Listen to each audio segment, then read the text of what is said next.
não é fácil para nós apreendermos toda a problemática afetiva que envolve dois corações jovens, ligados de modo aparentemente fortuito, qual sucedeu com Wilson e Cristina, como vimos, que se conheceram e mantiveram a ilusão dos sonhos de juventude, através de um aparelho telefônico, impotente, contudo, para separar as almas afins, que acabaram por se unir, ainda que por tão pouco tempo.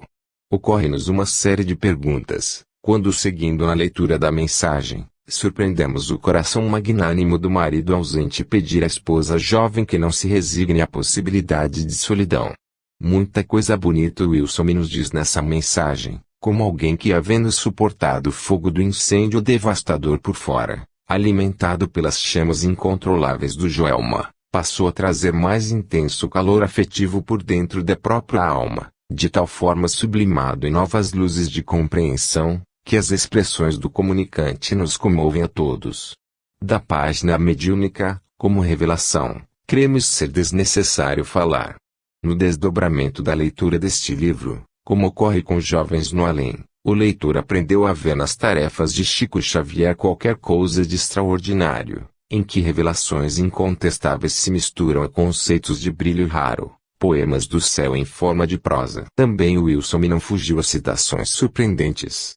Se não vejamos, meu avô Ângelo, avô materno Ângelo Abulu, muito ligado ao Wilson. Faleceu há 12 anos, em São Paulo. 2. Tio Ernesto Arbulu, ainda não identificado. Pelo que conhecemos do Chico, não temos dúvida de que nos arquivos familiares o tio Ernesto será logo localizado. 3. Ela procurou viajar, realmente confirmado pela esposa do Wilson que buscou, em viagem para os Estados Unidos, no ano passado, o esquecimento da dor inseparável. 4. Nosso caro Armandinho, irmão do Wilson, assim chamado pelos familiares. 5. Luta pela sobrevivência sem agressões. Uma companheira de serviço contou que durante o incêndio Wilson, tão logo teve ciência do ocorrido, foi de sala em sala avisar os outros funcionários da secção em que trabalhava. 6. Tosse, cérebro toldado, confirma que a morte ocorreu presumivelmente por asfixia, pois que seu corpo estava praticamente intacto, sem sinais de queimaduras importantes.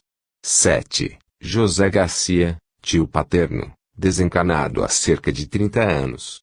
O senhor Armando Garcia nos contou que eram irmãos por parte de pai, sendo José Garcia, filho do primeiro casamento.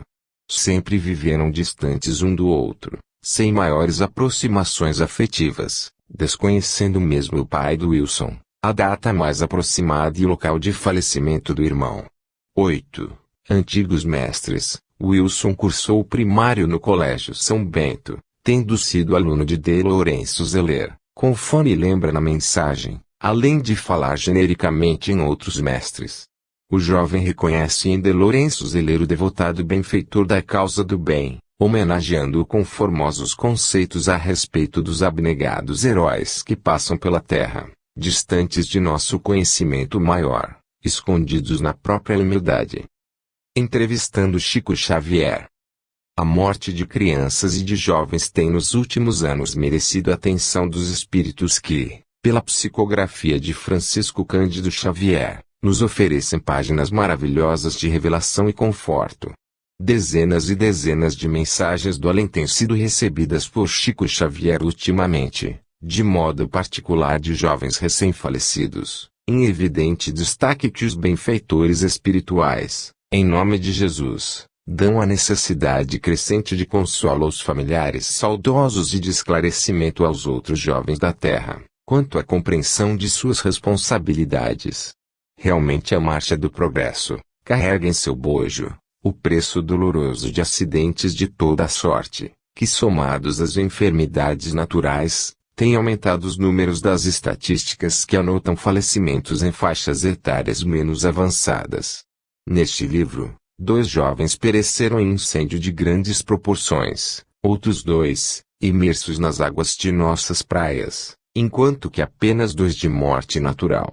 Muitos dos rapazes e moças, citados nas mensagens dos 6 jovens, partiram da terra, vitimados por acidentes de trânsito, assim nas vias urbanas como nas estradas, sendo a morte colhida nas rodas dos veículos, das causas que mais preocupam, pela sua elevada incidência, tendo merecido de nossas autoridades a maior das atenções, no sentido de que vidas não sejam ceifadas pela imprudência e pela invigilância na obediência às leis que disciplinam o trânsito.